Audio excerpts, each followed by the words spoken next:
But if the Eagles decide a cornerback is where they want to go with that first pick, you're going to have to make a move because the cornerback talent is not that deep in the first round. Right. Now, if you decide the cornerback is your number one priority, which I don't think. I think it is a priority. I don't think it's the number one priority. But you never know with this team.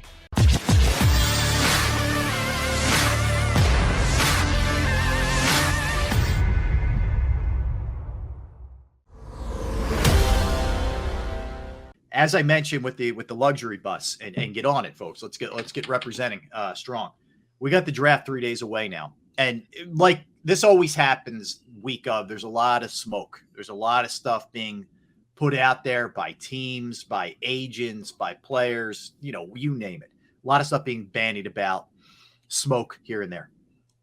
I'm just going to ask you a very basic question here, Barrett. I'll start with you on this one. Right now, they sit at 15 and 18. Do you think there's a move up for the Eagles? You know what?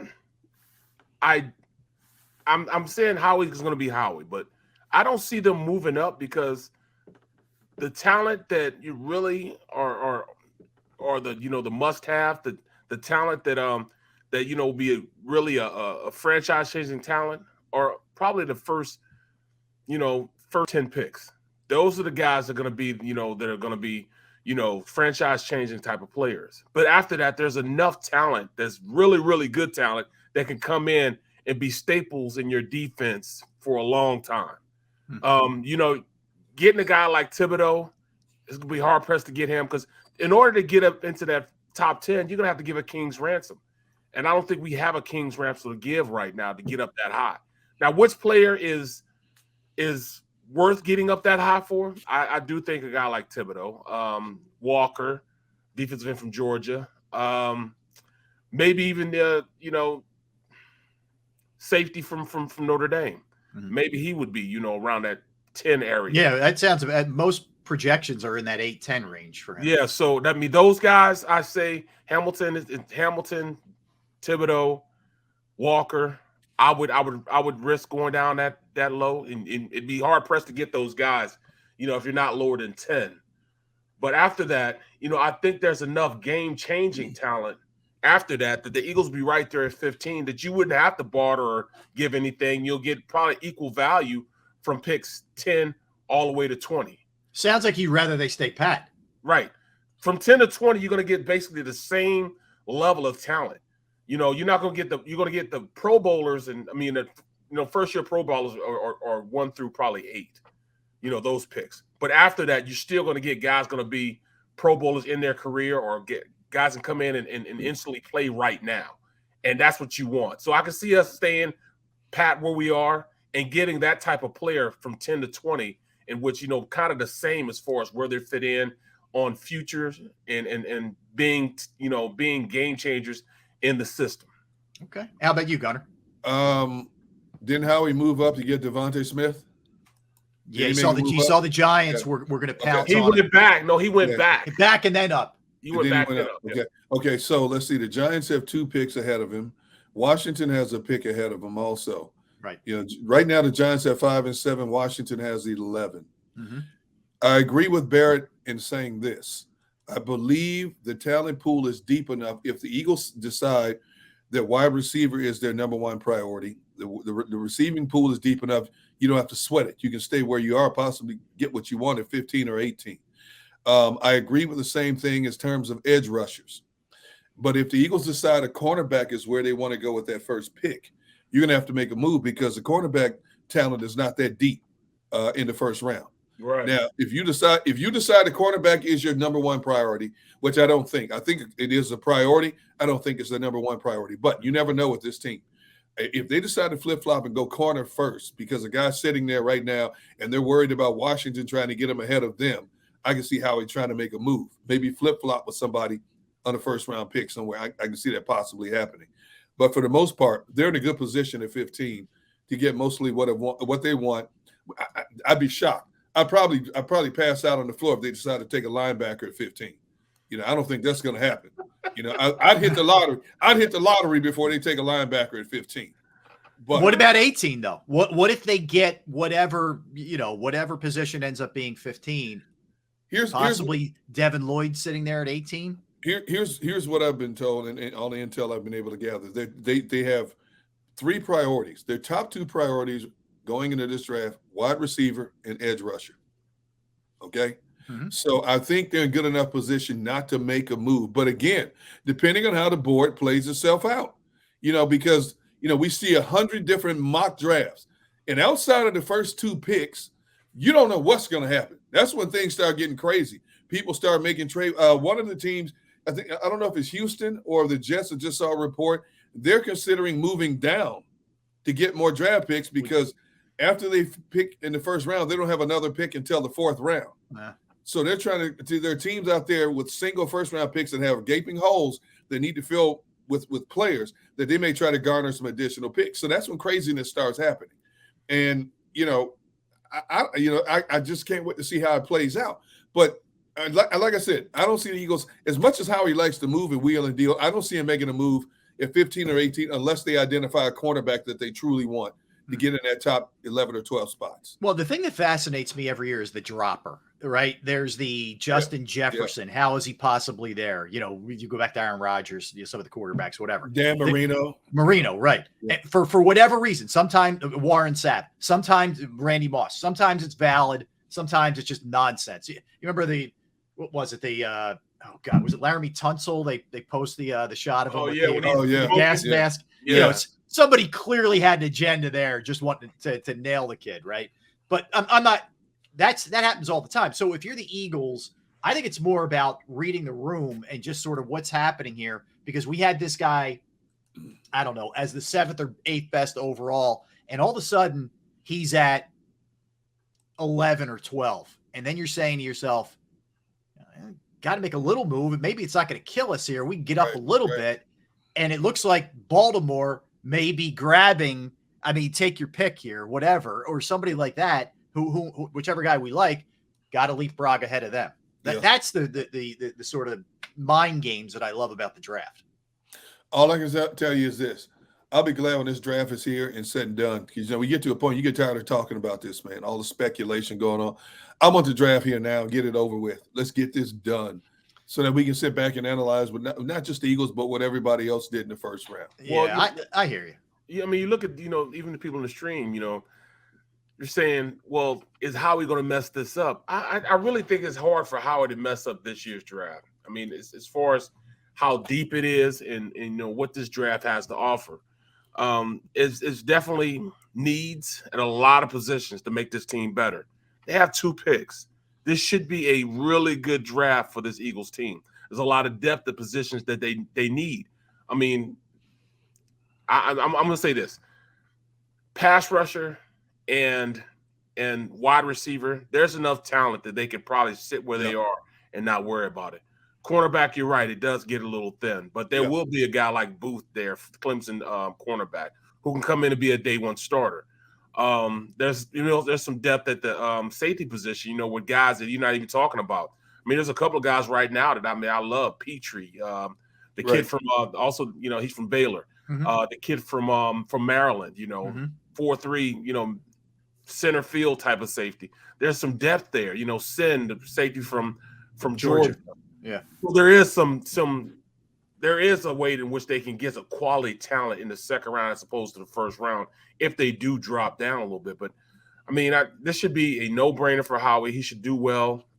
I'm still hoping for my wish list we get a linebacker. Which linebacker would I pick between the 2? Lloyd is like one of those guys that can come in and he can do a lot of stuff great. But if you want a guy that's going to come in and make an instant impact, a guy that's going to play, who can diagnose things, who can be an impact player now, I think you would have to go with Dean. Dean is the more game-ready guy. He's a quick twitch guy. He's gonna go out there. He's gonna evaluate the play, break down the play, and go make the play. You look at Lloyd. Lloyd has the size, speed, and athleticism to do whatever you need him to do. Right. So you got a guy who's a smart player and that's gonna make all the right reads and not take any false steps, and is gonna go in and play and kind of come in like a guy like if I was gonna equate him to anybody and look at his game, I would look at him as a Ray Lewis-esque type of player. Not saying that he's gonna be Ray Lewis, but I'm saying he could diagnose things and go get the play. Come in with the game readiness to go in and make an instant impact. If I'm gonna look at Lloyd's gonna be more of a, I think, like a Luke Kuechly type of player. Both guys do well, but Luke Kuechly can blitz, he can cover, he can rush the pass. I mean, he does different things pretty good. Right. So, that's just where I am as far as my analysis of who he is. Well, none of them are what you see in Dallas as far as the guy they got from Dallas. Well, Parsons is just a unicorn. I mean, that happens once every 20 years. That kind of guy. So it's tough to even draw that comp for any. It's unfair to these kids to even do that. That are coming out. I will say this: Nakobe Dean is not too far off from a Michael Parsons. That dude is an assassin. And you look how disruptive Parsons wasn't at Dallas defense. Dallas didn't have a great defense. It was a better defense than it was in 2020 because they invested all that capital in the first six picks of changing the complexion of that defense and getting younger to get better. And it worked out. They were a better defense. They weren't a lockdown defense.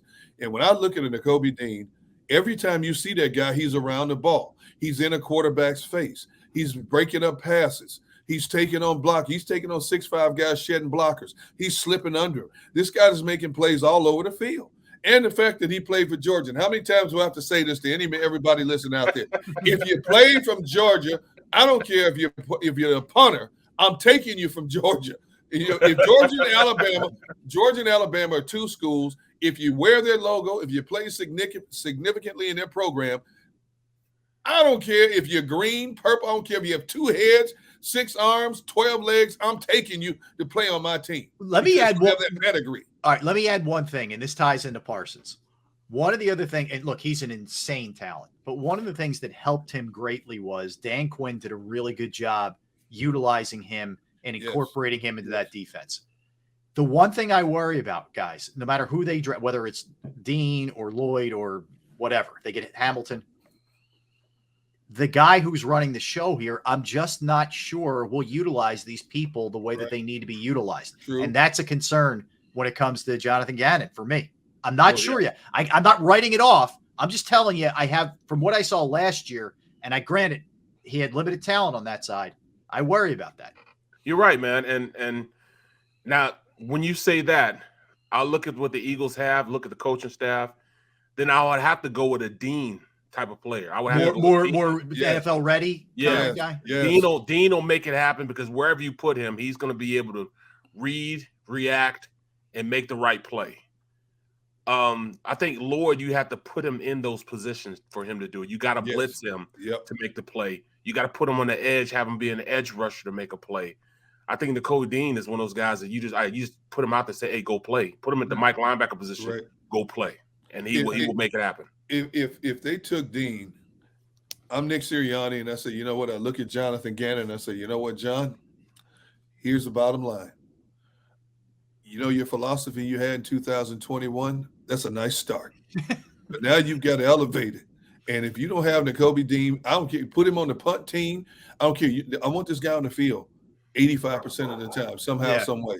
Right. You better have him out, and you better utilize every asset that led us to draft him.